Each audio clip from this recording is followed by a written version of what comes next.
Lisons 1 Corinthiens 13, 1 à 13 pour découvrir les qualités requises du vrai amour.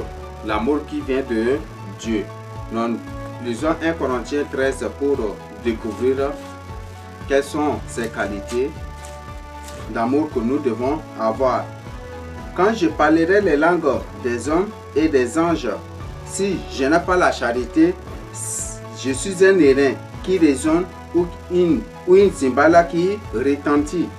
Et quand j'aurai le don de prophétie, la science de tous les mystères et toute la connaissance, quand j'aurai même toute la foi jusqu'à transporter des montagnes, si je n'ai pas la charité, je ne suis rien. Donc tu peux avoir tout, recevoir tous les dons de Dieu, mais si tu n'as pas la charité, si tu n'as pas l'amour, cela ne te sert à rien. Et tu es rien aussi devant le Seigneur Jésus-Christ. Là, tu peux prophétiser, faire de grandes choses, opérer de grands miracles, faire de grands prodiges, mais si tu n'as pas l'amour en toi, cela ne te sert à rien. Et quand je distribuerai tous mes biens pour la nourriture des pauvres, quand je livrerai même mon corps pour être brûlé, si je n'ai pas la charité, cela ne me sert de rien. Donc tu peux faire de grandes choses pour les pauvres, mais si tu fais non pour Dieu, mais pour toi-même, pour te monter, pour te présenter aux gens que voilà, c'est toi qui as fait cela, cela ne te sert de rien. Donc le Seigneur veut que tu le fasses dans l'amour, dans l'humilité, que tu fasses toutes choses pour lui dans l'amour, dans l'humilité, dans le rabaissement. Mais quand tu le fais pour te présenter à la radio, à la télé, pour te présenter par-ci, par-là, pour montrer que c'est toi qui as accompli tel acte pour les pauvres, je crois que cela ne te sert à rien. Cela ne te sert de rien et tu es en train de perdre ton temps inutilement aussi. La charité est patiente, elle est pleine de bonté. La charité n'est point envieuse. La charité ne se vante point. Elle ne s'enfle point d'orgueil. Non, la charité, l'amour ne s'enfle point d'orgueil. Un orgueilleux ne peut jamais vivre dans l'amour. Donc, c'est une personne qui a amour, qui vit dans l'humilité. Donc, l'amour, l'orgueil n'est pas une caractéristique de l'amour. Celui qui demeure dans l'amour est toujours humble et se fait toujours esclave. Ne parle point avec arrogance, ne profère point des propos injurieux. C'est une personne qui ne se vante point, c'est une personne qui ne frappe point la poitrine. Selon cette référence, le contraire de l'amour aussi c'est l'orgueil, le vandalisme.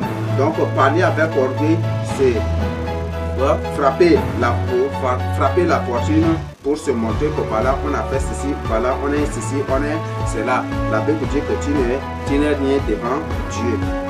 Elle ne fait rien de malhonnête. Elle ne cherche point son intérêt. Elle ne s'irrite point. Elle ne soupçonne point de mal. Donc la charité, c'est-à-dire l'amour, ne s'irrite point. Une personne qui a amour, quel que soit ce que tu fais contre lui, ne va jamais se mettre en colère contre toi. Ne va jamais tenir un propos malhonnête, un propos déshonnête, un propos injurieux contre toi. Il ne peut pas tenir ce genre de propos contre toi. Parce qu'il agit toujours par amour. C'est une personne qui est lente aussi à se mettre en colère. Donc c'est ça, sont là les caractéristiques de l'amour. Sont là les caractéristiques de la charité. Donc Dieu nous recommande de vivre dans l'amour. Et l'amour, quand une personne vit dans l'amour, ne cherche pas à soupçonner les autres, ne cherche pas à découvrir les défauts des autres. Non. Si une personne cherche à découvrir à tout prix les défauts des autres pour critiquer, pour se vanter, ce n'est pas une personne qui vit dans l'amour de Dieu. Et cette personne ne sert pas aussi Dieu, car Dieu est amour et nous devons vivre dans l'amour, comme nous avons vu précédemment dans 1 Jean 14, 1 Jean le chapitre 4. Elle ne se réjouit point de l'injustice, mais elle se réjouit de la vérité. elle ne se régit pas de l'injustice, mais elle se régit plutôt de la vérité. Donc, la charité, l'amour se régit toujours de la vérité. Une personne qui amour aime toujours la vérité. Parce que l'amour lui-même est Dieu. Et Dieu est le Dieu de la vérité. Donc, c'est celui qui vit dans l'amour qui aime la vérité. Parce que aimer, être dans l'amour, c'est aimer Dieu. La Bible dit, le Seigneur Jésus-Christ a dit dans Jean 14, verset 15 que si vous m'aimez, gardez mes commandements et vous devez demeurer dans mes commandements. À ceci, le monde vous reconnaîtra comme vous, mes disciples. Donc, c'est ce que le Seigneur Jésus-Christ dit. Non, c'est celui qui est réellement disciple du Seigneur Jésus-Christ qui vit dans l'amour et vit dans la vérité et n'aimera rien que la vérité. Une personne qui vit dans l'amour, même si tu viens lui dire la vérité et qu'elle est blessée, même cette personne ne réagira pas parce que c'est la vérité et elle cherche la vérité pour être sauvée. Le Seigneur Jésus dit dans Jean 8, 32 que vous connaissez la vérité et la vérité vous affranchira. Donc c'est pour dire que c'est une personne qui aime la vérité et c'est une personne qui veut à tout moment être sauvée. C'est une personne qui à tout moment cherche à être toujours prêt pour le retour de son maître qui est le Seigneur Jésus-Christ. Donc, vivons dans la charité, vivons dans l'amour et une personne qui vit réellement dans l'amour aimera la vérité, ne combattra point la vérité. La Bible dit que la charité ne se régit point du mal.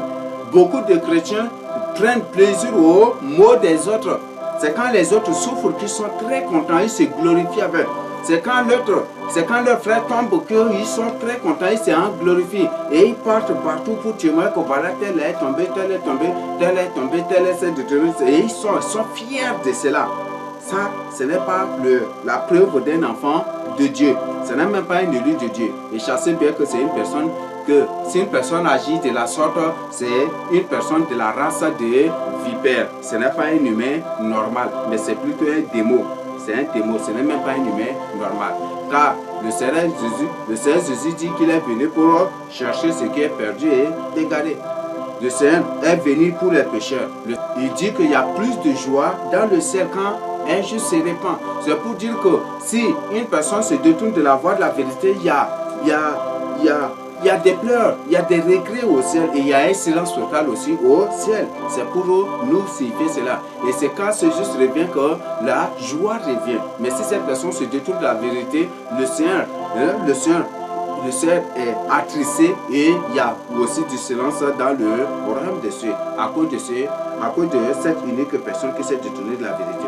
Donc si une personne cherche à tout prix découvrir le défaut de l'autre ou cherche à tout prix la chute des autres pour témoigner, pour publier par-ci par-là que voilà l'autre est tombé, l'autre est comme ça, l'autre est comme ça, ce n'est pas un enfant de Dieu, c'est une personne de la catégorie de la race des vipères et c'est un agent de Satan et c'est un démon aussi en format humain parce qu'un humain normal, un élu de Dieu normal, un chrétien normal ne va jamais envier la chute de l'autre, ne va jamais chercher aussi la chute de l'autre. Mais il priera plutôt pour que les élus de Dieu soient toujours debout pour l'arrivée du Seigneur. Donc, c'est ce que je voudrais que nous puissions comprendre avant de passer à autre chose. Donc, quand on parle de l'injustice dans la parole de Dieu, l'injustice, on a découvert que la justice, c'est la mise en pratique des lois, des lois de Dieu. Donc, une personne qui vit dans l'amour de Dieu ne se régit point de l'injustice. Quelque chose qui est contraire à la parole de Dieu, il ne va point se réjouir de ces choses-là. Il ne va jamais se réjouir de ces choses-là. Donc, une personne qui est réellement dans la crainte de Dieu, qui vit réellement dans la parole de Dieu, ne va jamais se réjouir de l'égarement d'une personne, ne va jamais se réjouir de l'injustice que peut-être que lui-même commettra à l'égard des autres ou l'injustice que les autres subiront. Et il ne prouvera aussi aucune joie quand la parole de Dieu est transgressée, quand la parole de Dieu est combattue. Mais si une personne se dit chrétienne ou élu de Dieu, éprouve beaucoup de joie quand la parole de Dieu est combattue, quand la vérité est combattue. Ce n'est pas un enfant de Dieu, c'est une race de vipères. C'est une personne qui fait partie de la race des vipères. Parce qu'un élu de Dieu aime toujours la vérité. Car le Seigneur Jésus dit, vous connaissez la vérité et la vérité vous affranchira.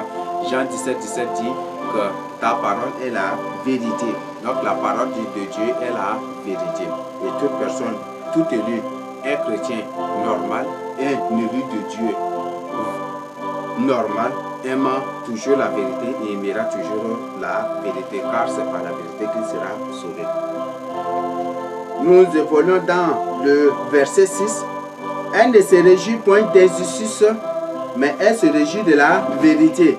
Elle excuse tout, elle croit tout, elle espère tout, elle supporte tout. La charité supporte tout. La charité croit tout. La charité pardonne tout.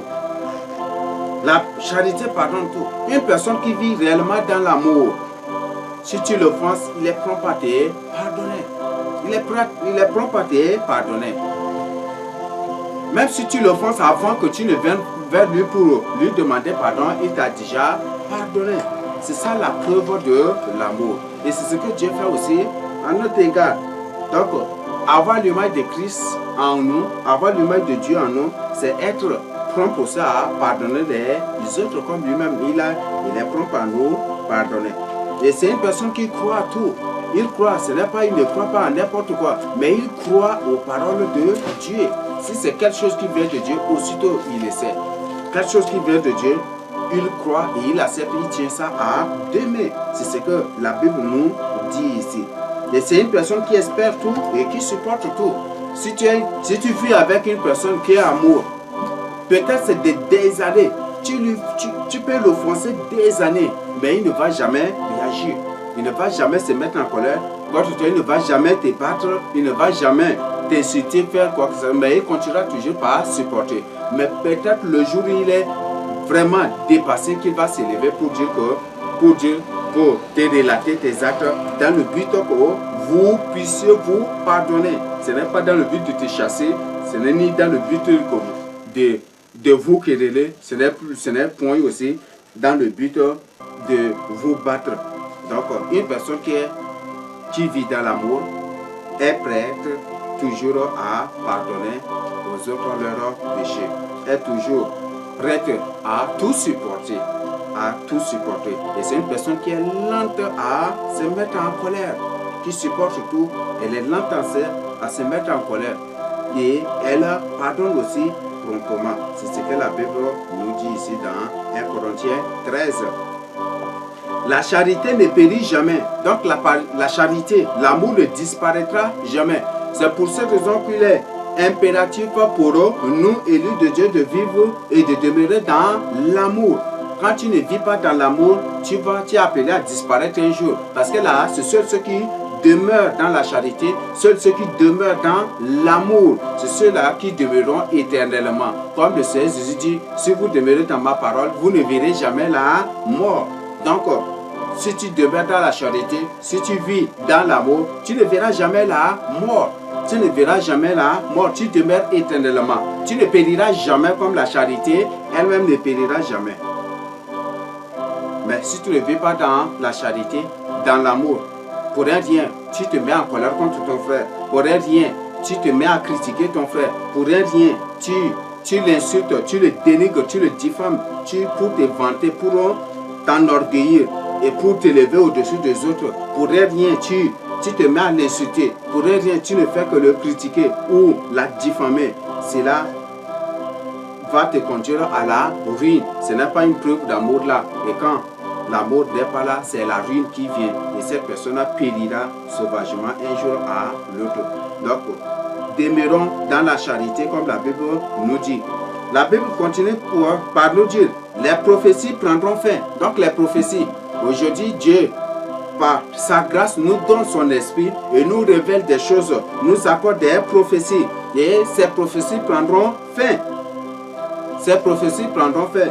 D'ailleurs, juste au règne des 1000 ans du Seigneur Jésus-Christ, la prophétie, il n'y aura aucune prophétie. Et il n'y aura aussi aucun prophète, car c'est le Seigneur lui-même qui régnera sur la terre. Les langues cesseront, le parler en langue va cesser, la connaissance disparaîtra. Les connaissances aussi vont disparaître un jour à l'autre. Car nous connaissons en partie et nous prophétisons en partie. Mais quand ce qui est parfait sera venu, ce qui est partiel disparaîtra. Donc le parfait viendra. Le parfait viendra et le parfait viendra au règne de 1000 ans du Seigneur Jésus-Christ. Le parfait viendra dans la nouvelle terre, dans la nouvelle Jérusalem et dans le nouveau ciel que Dieu va créer. Donc c'est dans seuls ces endroits qu'il y aura des parfaites choses. Mais les anciennes choses vont disparaître. Et si tu ne vis pas dans la charité, tu vas disparaître aussi avec ces anciennes choses. Donc Dieu est amour et comme il est amour, il veut que tu aies aussi sa qualité, son image, sa ressemblance d'amour en toi, afin de t'identifier à lui et pour que tu ne disparaisses pas. Parce que la Bible dit que ceux qui ne demeurent pas dans la charité, ceux qui ne demeurent pas dans l'amour périront un jour. Ils vont périr. Mais c'est ceux qui demeurent dans la charité et dans l'amour qui ne périront pas. Lorsque j'étais enfant, je parlais comme un enfant, je pensais comme un enfant, je raisonnais comme un enfant. Lorsque je suis devenu homme, j'ai fait disparaître ce qui était de l'enfant. Donc ça parle de processus de croissance spirituelle. Quand on accepte le Seigneur, on ne découvre pas certaines choses. Donc c'est d'une manière évolutive qu'on découvre des choses, on découvre la volonté du Seigneur. Et c'est ça, c'est qu'on appelle la croissance spirituelle. Et c'est ça aussi que Paul parle. C'est de ça qu'il parle. Lui-même, il parle de nourriture, de lait, de nourriture solide, de nourriture. Il parle de différentes nourritures. Et c'est en fonction aussi des croissances spirituelles de chaque être humain. Et précisément de chaque élu de Dieu qui marche avec le Seigneur Jésus-Christ, qui vit dans le Seigneur Jésus-Christ. Aujourd'hui, nous voyons au moyen d'un miroir d'une manière obscure, mais alors nous verrons face à face. Aujourd'hui, je connais en partie, mais je connaîtrai comme j'ai été connu. Maintenant donc, ces trois choses demeurent: la foi, l'espérance, la charité. Mais la plus grande de ces choses, c'est la charité. La plus grande des choses que le Seigneur attend de nous, c'est la charité. La Bible dit que Dieu est amour. C'est par amour que Dieu a créé la terre. C'est par amour que Dieu a créé l'homme, à son image et à sa ressemblance. C'est par amour que Dieu a établi l'homme sur tout ce qu'il a créé. C'est par amour que Dieu a tout fait pour soumettre à l'homme. C'est par amour qu'aujourd'hui, par son nom, il nous a soumis même aussi les démons. C'est à cause de cela. C'est par son nom, Jésus-Christ, que nous chassons les démons. Et c'est par amour qu'il nous a donné cette autorité sur les démons, sur les esprits maléfiques. C'est par amour qu'il nous a tout soumis. Mais la Bible dit que l'amour ne périra jamais. L'amour demeurera éternellement. Il y a trois choses qui vont demeurer. Premièrement, c'est la foi. La foi, c'est l'obéissance à la parole de Dieu. Mais quand le Seigneur, nous serons avec le Seigneur dit que c'est lui-même qui va nous paître. Donc la foi, l'espérance, tout cela, la foi et l'espérance vont disparaître. Mais ce qui demeurera éternellement, c'est la charité, c'est l'amour. Le royaume des cieux, c'est un royaume qui n'accueille rien que des gens qui sont amour. Mais si tu n'es pas amour, le Seigneur ne va pas t'accueillir dans son royaume. Dieu ne va pas t'accueillir dans son royaume de peur que tu ne déclenches encore un autre désordre là. Si par exemple le Seigneur, si par exemple tu crées un village et tu n'accueilles que ceux qui ont des rancunes, des haines, vous croyez que ce village sera en paix? Tout le jour, il y aura la bagarre. Tout le jour, il y aura des querelles. Tout le jour, les gens vont se regarder méchamment. Tout le jour, c'est des critiques, des calomnies, des diffamations, des dénigrements d'ici, des fausses accusations par-ci, par-là. C'est pour cela que Dieu nous recommande d'être amour. Donc, son amour ou son royaume n'accueille que ceux qui sont amour. C'est pour qu'il n'y ait plus de querelles au ciel, pour qu'il n'y ait plus de diffamations, de fausses accusations, des dénigrements, qu'il n'y ait plus cela au ciel, que Dieu nous recommande de vivre dans l'amour. Donc, vivre dans l'amour, c'est le prototype de vivre au ciel. Donc si tu vis parfaitement en amour aujourd'hui, sache bien que tu as ta place dans le royaume des cieux. Mais si tu ne vis pas dans l'amour, tu es du genre à accuser ici par les gens par-ci par-là. Tu es du genre à diffamer les gens par-ci par-là, à condamner, à critiquer, à dire de n'importe quoi, des faussetés de gens, à rendre des faux témoignages sur les gens. Cela ne te sauvera pas. Dieu ne va pas t'accueillir dans son royaume à cause de cela. S'il te prend, tu risqueras de commettre les mêmes actes dans son royaume pour critiquer les autres et puis finalement, ça va créer des désordres dans son royaume. Donc il ne veut plus ce royaume de désordre là. C'est pour ça qu'il nous recommande de vivre dans l'amour et chacun doit cultiver cet amour en lui. Et si tu n'as pas, si tu ne peux pas développer cet amour, sache bien que tu ne peux pas aussi entrer dans le royaume des cieux. Dieu n'aime que ceux qui demeurent dans l'amour. Dieu n'aime que ceux qui demeurent dans l'amour. Donc tu dois demeurer dans l'amour. Ce n'est pas compliqué, c'est si facile. C'est si facile. Donc nous devons demeurer dans l'amour. Demande au Seigneur Jésus-Christ de te transformer, de te réformer, de faire de toi une nouvelle créature, de te transformer pour faire de toi une créature céleste, une créature angélique, avec toutes ces caractéristiques divines, afin que tu demeures aussi dans l'amour comme lui-même il demeure dans l'amour. Demande tout et le Seigneur te donnera. Car le Seigneur un jour a surpris ses disciples en leur disant, jusqu'à présent vous n'avez rien demandé. Et il dit, si vous demandez quelque chose à mon nom, je le ferai. Ce qu'il a dit dans Jean 14, 12 à 13. Donc si tu demandes quelque chose au Seigneur, il va te donner. Et dans Jean 15, verset 7, il dit, si tu demeures dans sa parole et que sa parole demeure en toi, demande ce que tu veux et il te donnera. Donc toi, tu dois demeurer dans sa parole. Ne dis pas que c'est difficile d'aimer une personne. C'est seuls les païens, seuls les gens du monde qui disent, qui tiennent ces raisonnements. Mais pour toi, il dit de Dieu, c'est si facile pour toi. Tu peux supporter. Là, le problème d'aujourd'hui, c'est que quand on reçoit une injure, on répond par 3 injures. Quand on reçoit un mot, on répond par 6 mots. Et c'est ça notre problème d'aujourd'hui. Donc, nous devons demeurer dans l'amour. Nous devons supporter, nous devons accepter. Une personne qui est amour accepte toujours toute accusation, accepte toujours les accusations dans le but de procurer ce qu'on appelle la paix. C'est une personne qui procure la paix. C'est une personne qui procure la paix. Il accepte les accusations, il accepte tout ce qu'on raconte sur lui dans le but de vivre en paix avec les autres. Mais si une personne ne vit pas dans l'amour, on découvre que cette personne vit dans d'autres choses. C'est une personne, quand tu lui dis que tu as fait ceci et que ce n'est pas du il te porte déjà plainte. Ou ils partent à la radio, ils partent à la télé, ils partent partout pour te dénigrer, pour leur dire n'importe quoi. Et si une personne ne vit pas dans l'amour, c'est des gens qui se font espions des autres.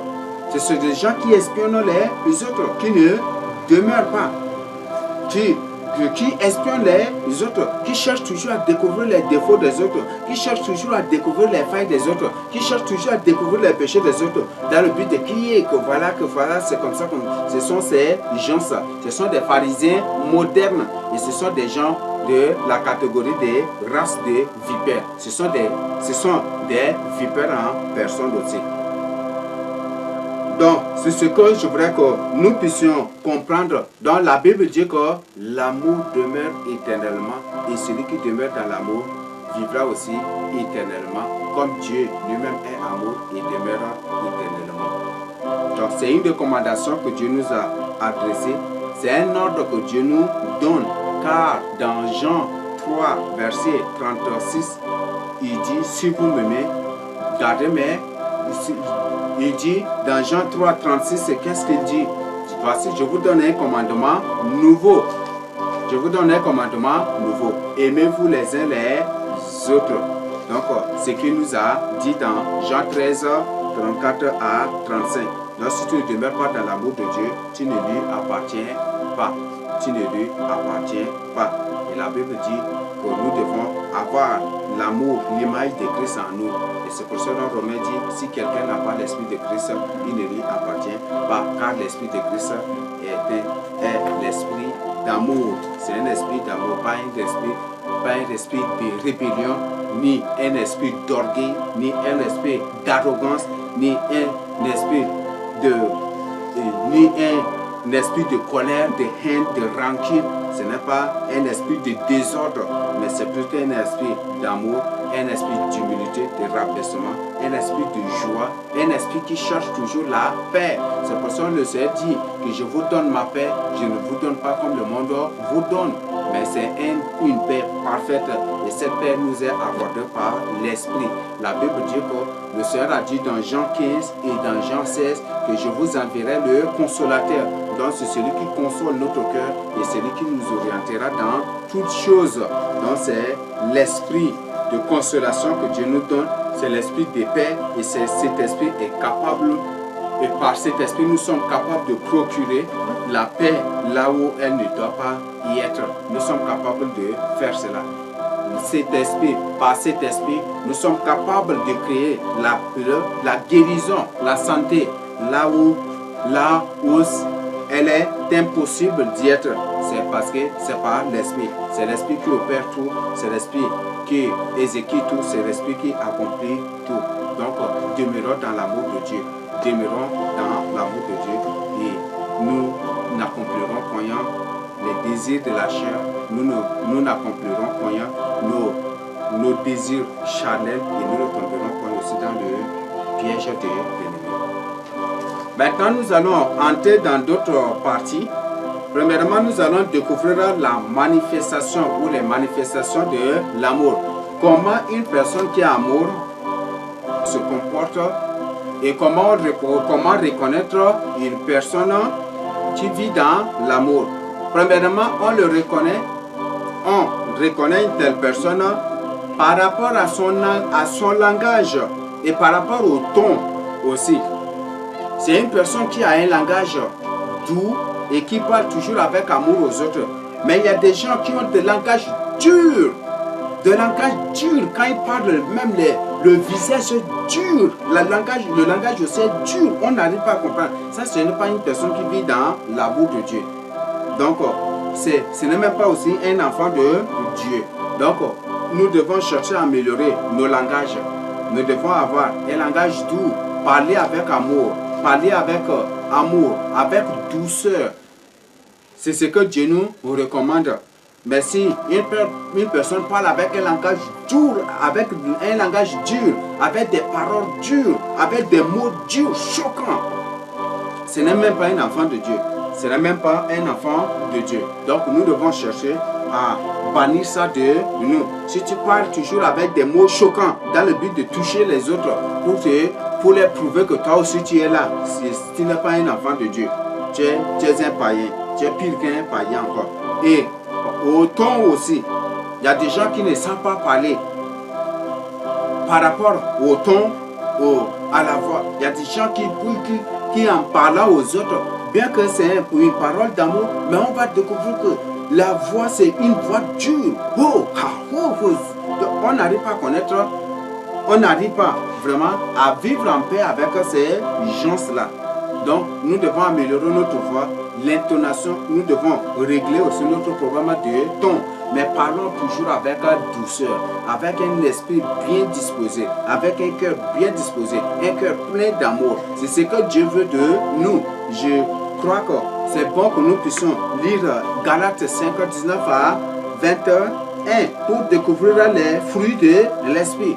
Donc, une personne qui est conduite par l'Esprit de Dieu, demeure dans ces fruits de l'esprit. Nous avons les fruits de l'esprit. Quels sont ces fruits? Lisons Galates 5, 19 à 21. Or, les œuvres de la chair, veuillez m'excuser, c'est Galates 5, verset 22. Mais le fruit de l'esprit, c'est l'amour, la joie, la paix, la patience, la bonté, la bénignité, la fidélité, la douceur, la tempérance. La loi n'est point contre ces choses. Donc, le fruit de l'amour, c'est une personne, si une personne vit dans l'amour, cette personne parle avec joie, avec douceur et parle toujours dans le but de maintenir de procurer la paix. Si tu es en colère et que tu viens pour lui parler, il va te parler de manière à ce que tu sois apaisé. Mais il y a des gens, quand tu es en colère, tu viens auprès d'eux, il va augmenter jusqu'à des milliards de degrés, des degrés de cette colère. Donc il y a des gens comme ça. Et c'est des gens qui patientent tout, des gens qui supportent tout aussi. C'est des gens qui patientent et qui supportent. Des gens qui vivent dans la bonté, dans la bénité. Tu les maudis, tu es béni, ce n'est même pas leur problème. Donc, ils vivent dans la fidélité aussi, dans la douceur, dans la tempérance. C'est des gens qui se maîtrisent. Tu viens pas tu les gifles, ils se maîtrisent. Au lieu de réagir pour se venger. Au lieu de réagir pour relever la tête parmi la foule, ils ne le font pas, mais ils laissent plutôt agir dans la colère de Dieu. C'est des gens qui se maîtrisent. Si tu leur parles mal, même ils ne réagissent pas mal. Ils ne rendent pas le mal par le mal. Et c'est des gens qui se maîtrisent et qui parlent toujours avec douceur, avec amour, avec joie, avec un langage doux, avec des paroles, avec des mots doux. Et c'est dans le but de procurer la paix, de maintenir la paix. C'est ce que Dieu nous recommande et c'est ce que ces gens-là font. Et c'est ce que Dieu aussi fait aussi à notre égard. Donc on reconnaît une personne qui vit vraiment dans l'amour de Dieu à travers son langage et à travers son ton, à travers sa voix. Ce n'est pas la voix telle qu'on rencontre dans la chorale, mais c'est probablement de ton de langage ici. Nous abordons autre partie pour reconnaître aussi de telles personnes. C'est à travers leur vie de solidarité. C'est une personne qui vit dans la solidarité. C'est une personne qui vit dans le partage. C'est une personne qui vit dans le partage, dans la solidarité. C'est une personne qui partage le peu qu'il a avec les autres. C'est une personne qui partage ses biens avec les autres et qui partage le peu qu'il a avec les autres. C'est une personne qui n'est point égoïste. C'est une personne qui n'est point égoïste, mais le peu qu'il a, il partage avec les autres. Et c'est une personne qui, par la suite, nous allons découvrir, c'est une personne qui ne cherche pas son intérêt. Donc, bien qu'il a faim, mais il cherche à ce que les autres soient d'abord rassasiés avant que lui ne puisse manger. C'est une personne qui ne voit pas son intérêt, mais il voit plutôt l'intérêt des autres. Donc, c'est une personne qui partage toujours ses biens. Pour ça, nous avons l'exemple de Corneille qui distribuait, qui partageait ses biens avec les Juifs, et avec aussi les chrétiens, certainement. Et c'est à cause de ça que l'esprit de Dieu a envoyé un ange pour lui parler. Et c'est une personne qui s'occupe des autres, qui vient au secours des pauvres, qui vient au secours des indigents, qui vient au secours des veuves et des orphelins. C'est ce que Dorcas a fait dans le livre des Actes des Apôtres. Donc, Dorcas a fait cela. Mais quand il était mort, tous ces gens se sont sortis pour venir se présenter, se sont sortis. Et tous ces gens se sont sortis pour se présenter, se sont sortis. Et il se présentait en pleurant. Et c'est quand Pierre avait vu cela, il a prié et Dieu a ramené Dorcas à la vie. C'est par rapport à ses biens. Mais si Dorcas était égoïste, il ne faisait pas ce genre, il ne faisait pas du bien aux autres, vous croyez que Dieu va la ramener à la vie? Jamais du tout. Mais Dieu l'a ramenée à la vie parce qu'elle faisait du bien aux autres. Elle cherchait le bien des autres. Et comme ces gens ne sont pas ingrats et ils ont reconnu les bienfaits, c'est que Dorcas avait fait pour eux. Ils ont pleuré et ils ont demandé à ce que Pierre vienne prier pour elle. Et c'est comme ça que quand Pierre a prié pour elle, elle était rétablie, elle était ressuscitée. Dieu l'a ramenée à la vie. Une personne qui vit dans l'amour, un élu de Dieu qui vit dans l'amour est prêt à reprocher les autres qui ne vivent pas dans la parole de Dieu. Reprocher, ce n'est pas reprocher d'une manière charnelle, c'est une personne qui ne reproche pas injustement, mais qui reproche selon la parole de Dieu. C'est une personne qui reproche selon la parole de Dieu. Donc quand il voit l'autre qui s'égare, il part vers lui pour lui dire que tu es en train de prendre une mauvaise voie. Il dit la vérité et il reproche les autres dans le but de les ramener à la parole de Dieu sur la droite voie, afin que ces gens soient sauvés. Donc disons 1 Jean 4 verset 18, nous allons découvrir 1 Jean 4 18. 1 Jean chapitre 4 verset 18. La crainte n'est pas dans l'amour, mais l'amour parfait bannit la crainte, car la crainte suppose un châtiment, et celui qui craint n'est pas parfait dans l'amour. Donc, comme nous venons de lire dans 1 Jean 4 verset 18, c'est une personne qui n'a pas crainte, qui n'aura point peur, qui n'aura point crainte de reprocher les autres qui vivent dans le péché et d'orienter, d'avertir et de dresser les autres dans la parole de Dieu. C'est une personne qui n'a pas peur de reprocher pour amener les autres au Seigneur Jésus-Christ. Donc c'est là la caractéristique d'une personne qui vit dans l'amour. Aimer aussi, c'est chercher le salut des âmes. C'est aussi chercher le salut des âmes. Tu ne peux pas dire que tu es amour sans toutefois chercher à sauver les âmes de l'enfer. Donc c'est une personne qui cherche à tout prix le salut des âmes. Et comme elle cherche le salut des âmes, elle est prête à reprocher les âmes qui vivent dans le désordre. Elle est prête à reprocher les âmes qui ne veulent pas se repentir, sans peur, sans honte et sans crainte. C'est ce qu'elle fait. C'est aussi une personne qui mène une vie d'intercession. C'est une personne qui intercède pour les autres. C'est une personne qui intercède pour les autres. Donc, nous pouvons prendre l'exemple du Seigneur Jésus-Christ lui-même dans Jean 17. Comment il a prié. Et c'est une prière pleine d'amour. C'est une prière pleine d'amour que le Seigneur a adressée, que le Seigneur a faite pour ses disciples. Il priait en faveur de ses disciples pour que ses disciples ne puissent point faillir et que ses disciples ne puissent point aussi se détourner de la droite voie. Et le Seigneur dit que c'est à cause de la vérité qu'ils seront persécutés, mais que Dieu puisse les secourir. C'est parce qu'ils ne sont pas de ce monde que le monde va les haïr, que le monde va les combattre, mais que leur foi ne faillisse point, que leur foi ne tombe point aussi en défaillance. Donc c'est la prière du Seigneur Jésus-Christ pour ses disciples. Donc c'est une personne qui cherche toujours le salut des autres et qui prie toujours aussi pour le salut des autres. Et pour ça aussi nous pouvons le trouver dans 1 Jean 5, 16 à 17. 1 Jean 5, 16 à 17 pour découvrir ce que 1 Jean 5, 16 à 17. Si quelqu'un voit son frère commettre un péché qui ne mène point à la mort, qu'il prie et Dieu donnera la vie à ses frères. Il la donnera à ceux qui commettent un péché qui ne mène point à la mort.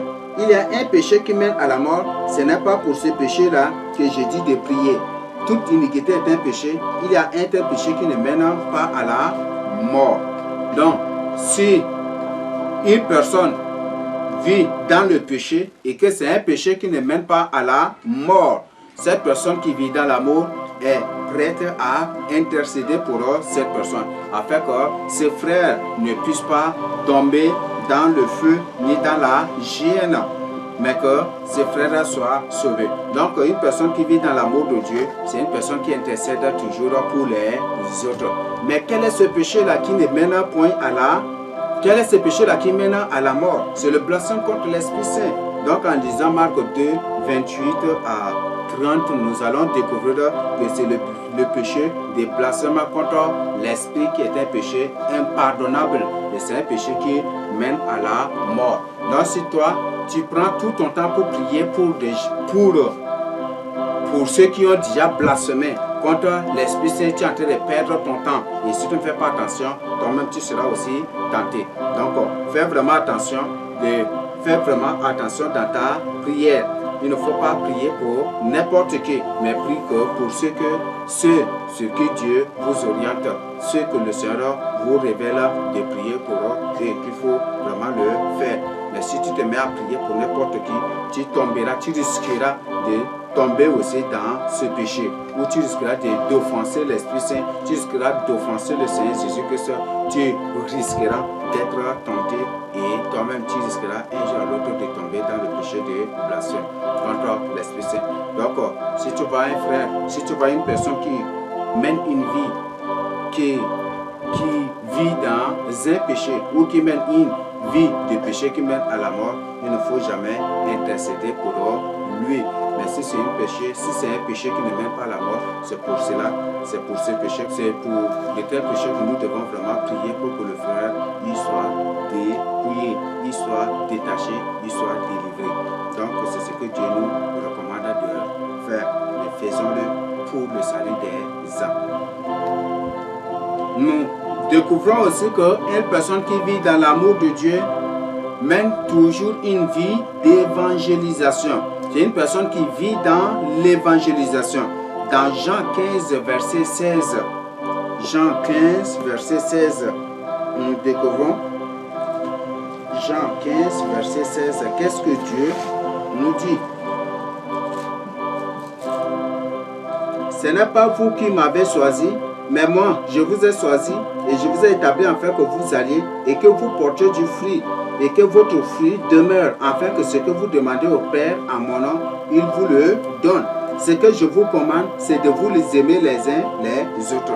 Donc, Dieu dit que ce n'est pas nous qui l'avons choisi pour l'établir notre Seigneur, mais c'est Dieu qui nous a choisi pour nous établir ses serviteurs, ses disciples. Et il nous a établis en fait que nous portions de fruits.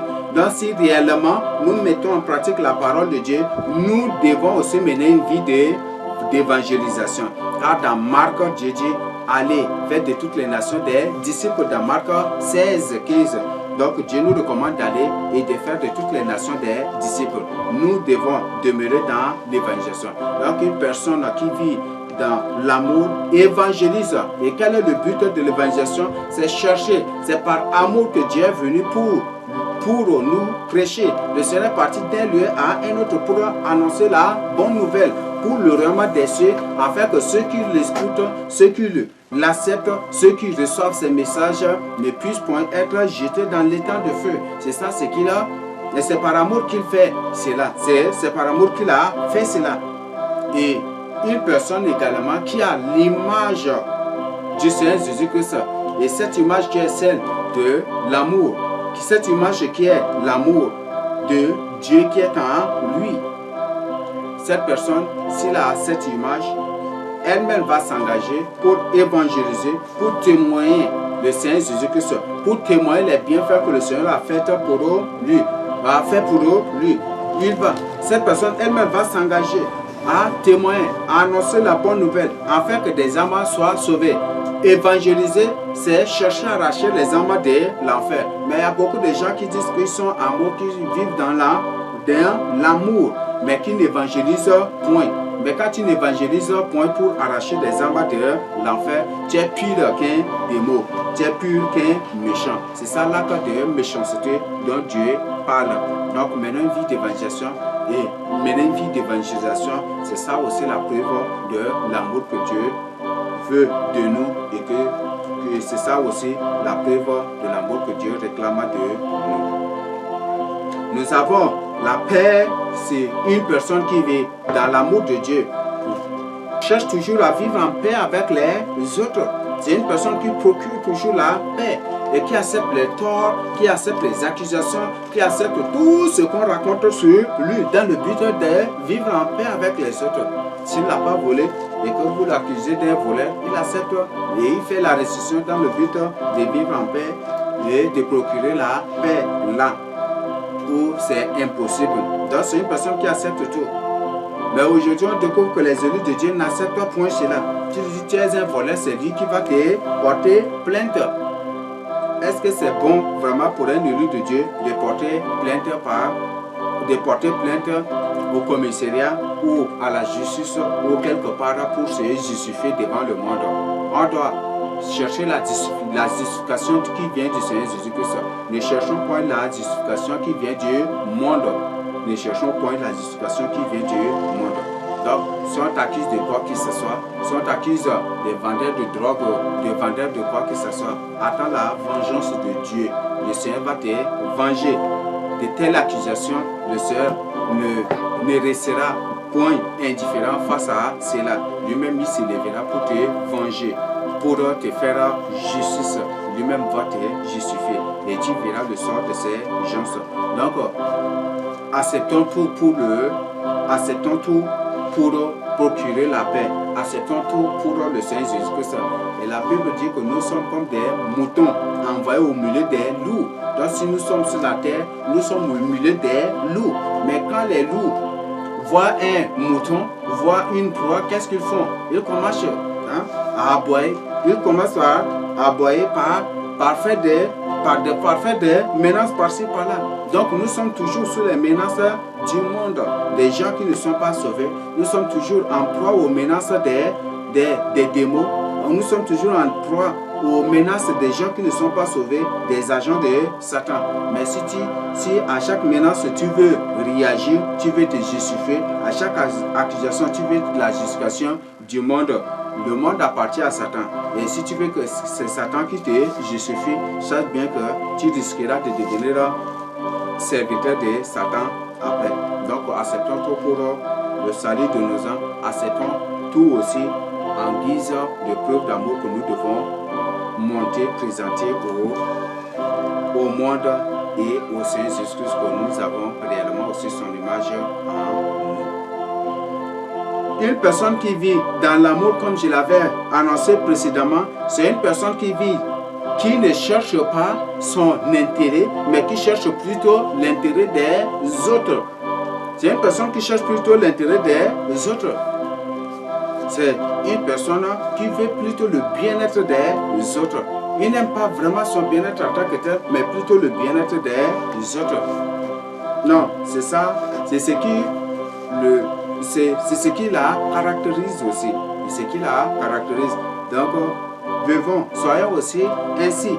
Et Dieu nous recommande de ne point chercher nos intérêts, mais plutôt l'intérêt des autres. Donc, nous devons chercher les intérêts des autres. Donc, pour nous dire que si tu vois ton frère ou ta soeur affamé, tu dois chercher plutôt à lui donner à manger afin qu'il soit rassasié avant que tu ne manges aussi ta part. C'est ce que la femme de Sarepta a fait. Au lieu de chercher son propre intérêt, il a d'abord cherché l'intérêt d'Élie et Dieu l'a béni. Mais quand tu cherches toi-même ton propre intérêt, tu ne seras pas agréable à Dieu. Et Dieu, le jour où tu lui demanderas quelque chose, Dieu cherchera plutôt aussi Dieu te répondra aussi pareillement, comme tu as refusé de faire aux autres. Comme nous avons découvert précédemment que l'amour, une personne qui vit dans l'amour, c'est une personne qui vit aussi dans l'humilité. L'humilité est la caractéristique logique de l'amour. Une personne qui est amour, c'est une personne qui est humble, c'est une personne qui est douce, c'est une personne qui se rabaisse et c'est une personne qui se fait serviteur des autres. C'est une personne qui se fait serviteur des autres, qui se fait même esclave des autres. C'est une personne qui ne se vante point. C'est une personne qui ne cherche point l'adoration des gens. C'est une personne qui cherche plutôt l'adoration du Seigneur Jésus-Christ. C'est une personne qui cherche plutôt à adorer les autres, mais pas lui être adoré par les autres. Donc c'est ce que nous devons comprendre. Donc que nous devons vivre dans l'humilité. Et même la Bible dit que l'humilité nous pousse à voir les autres comme étant au-dessus de nous. Donc pour dire que l'humilité et l'amour ne sont rien que la même chose. Une personne qui est amour cherche toujours et voit toujours les autres comme étant au-dessus de lui. Là, pour ça, nous pouvons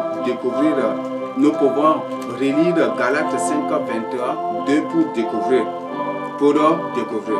Donc, le fruit de l'esprit, c'est l'amour, l'humilité, la douceur, la tempérance, la joie, la bénité, la bonté, la miséricorde, la patience, la joie, l'allégresse. Tout cela sont là les caractéristiques des fruits de l'esprit, sont là les caractéristiques de l'amour. Et nous devons demeurer dans ces choses-là. C'est pour le salut de nos âmes. Dieu nous recommande cela et nous impose cela pour que nous puissions y vivre afin de montrer aux yeux du monde que nous lui appartenons réellement et que nous puissions aussi accomplir ce qu'il nous a recommandé de vivre sans tâche. C'est ce qu'il nous a demandé. Une personne qui vit dans l'amour est une personne qui se rend lui-même brebis, qui se rend. C'est une personne qui se rend elle-même brebis. C'est une personne qui se rend elle-même folle. Et c'est une personne qui vit ou qui ne cherche point ses raisons. C'est comme c'est une personne qui vit sans raison. C'est une personne qui ne cherche pas des raisons. Mais c'est une personne qui cherche plutôt à faire la volonté de Dieu. Donc, c'est là la caractéristique, c'est là ce que Dieu nous demande. Donc, vivons dans l'amour. Et quand nous vivons dans l'amour, nous devenons des fous aux yeux du monde. Nous devenons des fous aux yeux du monde. Une personne peut prendre quelque chose, peut venir par force te cambrioler ou prendre quelque chose de force avec toi. Mais puisque Dieu nous interdit de chercher la justice du monde, nous sommes obligés de leur laisser cela. Parfois on te gifle à la joue droite. Et ou parfois en public, on te gifle, mais tu n'es pas obligé et tu ne dois pas répondre à ces gifles-là. Mais tu te rends fou, tu ris, tu peux rire, sourire ou quitter, sans toutefois répondre, sans toutefois réagir négativement. Donc, vivre dans l'amour, c'est vivre aussi comme un fou. C'est vivre comme un mouton, c'est vivre comme une brebis, c'est vivre comme une personne qui n'a pas de raison, c'est vivre comme une personne qui c'est vivre sans chercher aussi ses raisons. C'est ce que nous devons vraiment faire. Il y a plusieurs de ces choses-là que je ne peux pas vraiment toutes les citer. Nous avons aussi autre indice qui caractérise vraiment une personne qui vit dans l'amour de Dieu. C'est une personne qui est soumise à Dieu. Une personne qui vit dans l'amour de Dieu, c'est une personne qui est soumise à Dieu. Comme Dieu dit dans Jean 14, verset 15, si vous m'aimez, gardez mes commandements. Donc c'est une personne qui est soumise à Dieu. C'est une personne qui est soumise aussi aux autres. Mais elle n'est pas soumise à n'importe qui. Elle est plutôt soumise aux élus de Dieu, au conseil des élus de Dieu, et elle est obéissante envers les élus de Dieu. Donc c'est une personne qui est soumise à Dieu et aussi envers ses frères qui sont véritablement des frères en Christ. Donc c'est là aussi l'autre caractéristique.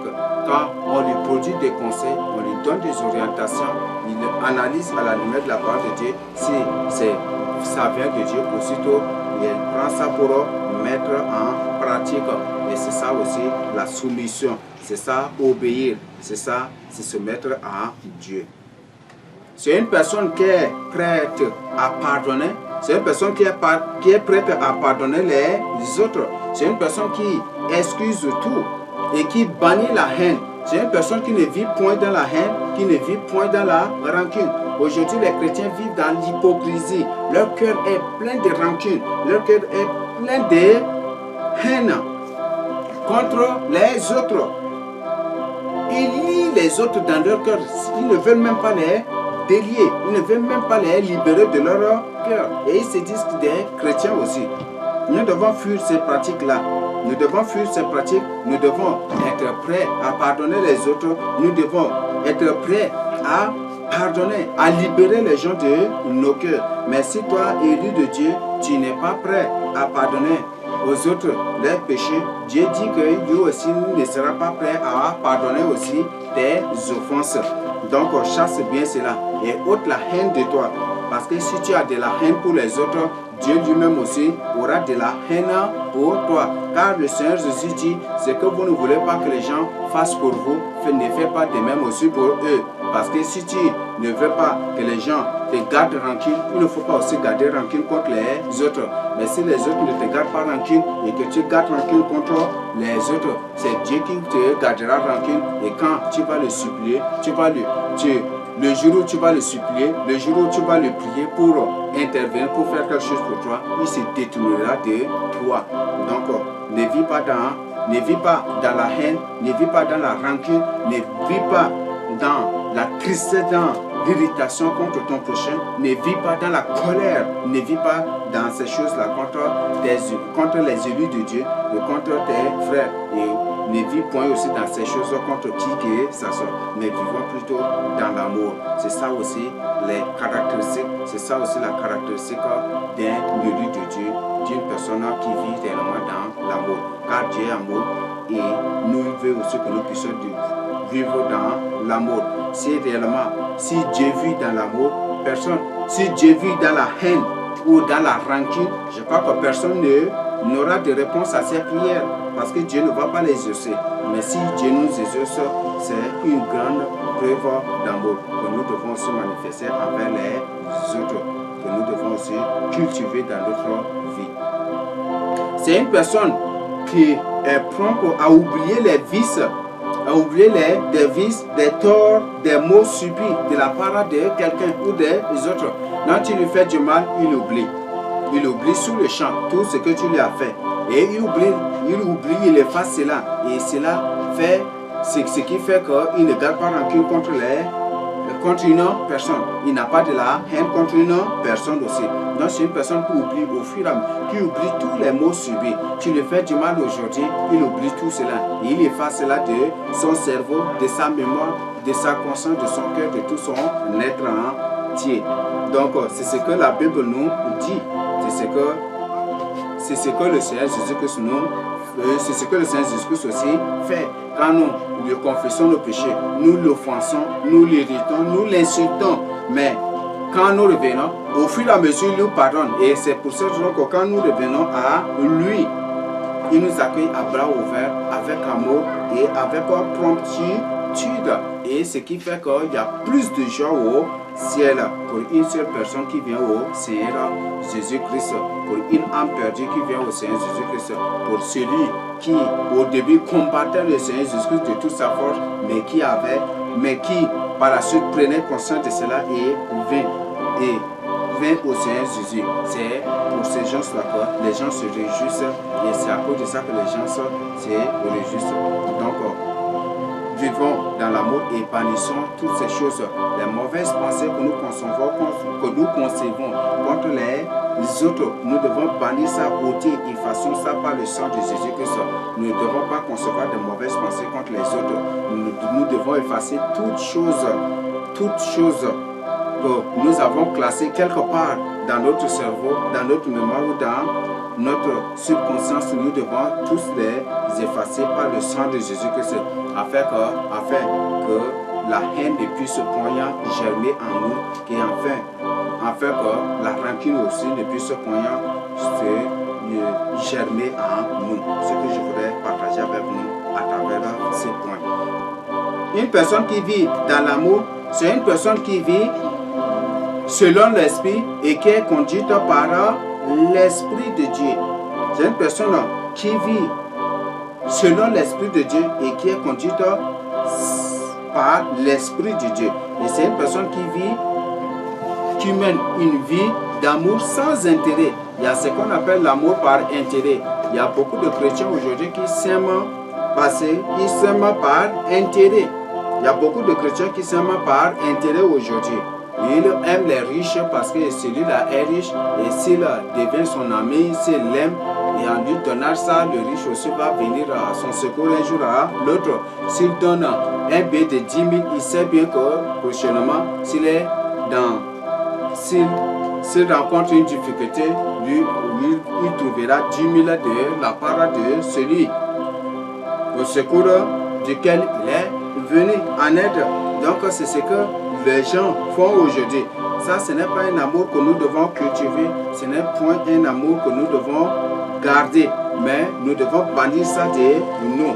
L'amour est sans intérêt. Que l'amour soit sans intérêt, que l'amour soit sans hypocrisie, c'est que Romains 12, verset 9 nous dit. Donc que l'amour soit sans hypocrisie. Mais quand tu aimes quand tu aimes pour être aimé, c'est-à-dire quand tu donnes pour recevoir après, quand tu donnes avec intérêt, quand tu aimes par intérêt, cela ne vient pas du Seigneur Jésus-Christ. Et ce n'est pas ça l'amour que Dieu nous donne. Donc même le Seigneur Jésus dit, si tu as quelque chose, si tu prépares quelque chose, il faut inviter les pauvres, il faut inviter les estropiés, il faut inviter les démunis, les veuves, les orphelins, il faut les inviter pour leur donner à manger. Et comme ça, comme ils ne pourront pas te rendre l'appareil, tu auras beaucoup de récompenses dans le royaume des cieux. Mais aujourd'hui, quand on prépare quelque chose, ce sont les riches là qu'on les invite dans le but qu'un jour aussi, ils puissent nous inviter pour manger de bonnes choses qu'ils vont nous préparer. Ça, Dieu condamne cette forme d'amour. Ce n'est pas l'amour que Dieu veut de nous. Donc vraiment, faisons attention à ces niveaux. Car la Bible dit qu'on ne se moque pas de Dieu. Tu peux te moquer de Dieu. Tu peux te moquer des hommes, mais tu ne peux pas te moquer de Dieu. Et je veux que tu fasses vraiment attention à ces niveaux. Donc l'amour, que l'amour soit sans hypocrisie et que nous devons nous laisser conduire par l'Esprit de Dieu. Si par exemple Dieu te met au cœur de venir au secours d'une personne, de telle personne, fais comme Dieu t'a orienté. Ne dis pas non, mais non, ne dis pas que non, lui là, je ne le connais pas, je ne dois pas faire ça je ne vais pas faire ça pour lui. Ne dis pas cela, mais plutôt va auprès de la personne vers qui le Seigneur t'a envoyé pour le soutenir et pour l'aider comme Dieu t'a mis au cœur. Donc, que l'amour soit sans intérêt. Faisons toutes choses selon l'orientation de l'Esprit. La Bible dit que si nous marchons selon l'Esprit, nous n'accomplirons point les désirs de la chair. Donc, si tu veux vivre selon tes désirs, si tu veux venir au secours de ceux que tu aimes, de ceux qui sont dans de bonnes conditions, de ceux qui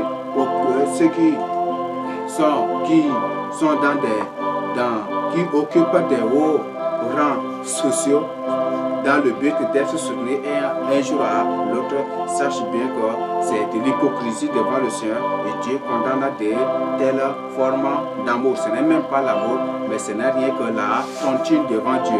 Quand je donne pour recevoir après, c'est de la tontine devant Dieu. Nous devons vraiment veiller et nous devons vraiment ouvrir nos yeux pour ne pas tomber dans ces pièges. Ce qui fait que beaucoup de gens, au lieu d'être bénis, ils ne sont pas bénis, mais plutôt maudits. Donc, fais ce que Dieu te recommande. Ne viens pas au secours de celui qui lui-même se débrouille pour avoir quoi à manger. Ne viens pas, mais viens au secours de celui qui est vraiment dans le besoin et le Seigneur te donnera plus après. Mais quand tu viens au secours de telle personne, d'une personne que tu connais, ou parce que si tu lui donnes, il te donnera aussi un jour. C'est une malédiction, c'est une tontine devant Dieu. Dieu condamne ces pratiques-là. Revenons au Seigneur Jésus-Christ et mettons en pratique sa parole pour le salut de nos âmes. Et si c'est comme ça que Dieu fait pour nous, je crois que Dieu ne bénira que ceux qui sont vachement riches. Ce sont les milliardaires seulement que Dieu va les bénir. Mais ce n'est pas ainsi que Dieu le fait. Dieu vient au secours de nous qui sommes ses élus, de nous qui sommes démunis, de nous qui sommes pauvres, nous qui n'arrivons pas à trouver de quoi manger, nous qui n'arrivons pas à trouver même de l'eau à boire dans la journée. C'est à nous que Dieu vient à notre secours pour nous donner de quoi manger et pour nous revêtir et pour s'occuper de nous. Donc, nous faisons aussi preuve de cet amour envers les autres pour prouver que nous avons l'image de Christ en nous. Nous allons passer à une autre partie pour découvrir pour découvrir la valeur de l'amour. Mais je voudrais d'abord poser cette question. Cette partie aussi, je l'ai intitulée par une question que je vais vous poser. Pourquoi nous devons être amour? Pourquoi nous devons être amour? Pourquoi toi particulièrement tu dois être amour? Parce que le ciel est un lieu préparé pour ceux qui sont amour. Le ciel est préparé pour ceux qui sont amour. Donc si tu n'es pas amour, le ciel ne va pas t'accueillir. Dieu ne va pas t'accueillir dans son amour parce que lui il est amour et il veut que tu demeures dans l'amour.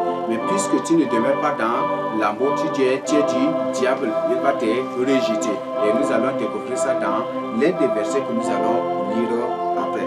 Donc Dieu, le ciel est préparé pour ceux qui sont amour. Et c'est pour ça que nous devons nous préparer. Nous devons tout faire pour briser tout ce qui nous empêche de vivre dans l'amour. Nous devons les briser, les bannir, les détruire de nous, les éradiquer de nous, afin de vivre dans l'amour de Dieu.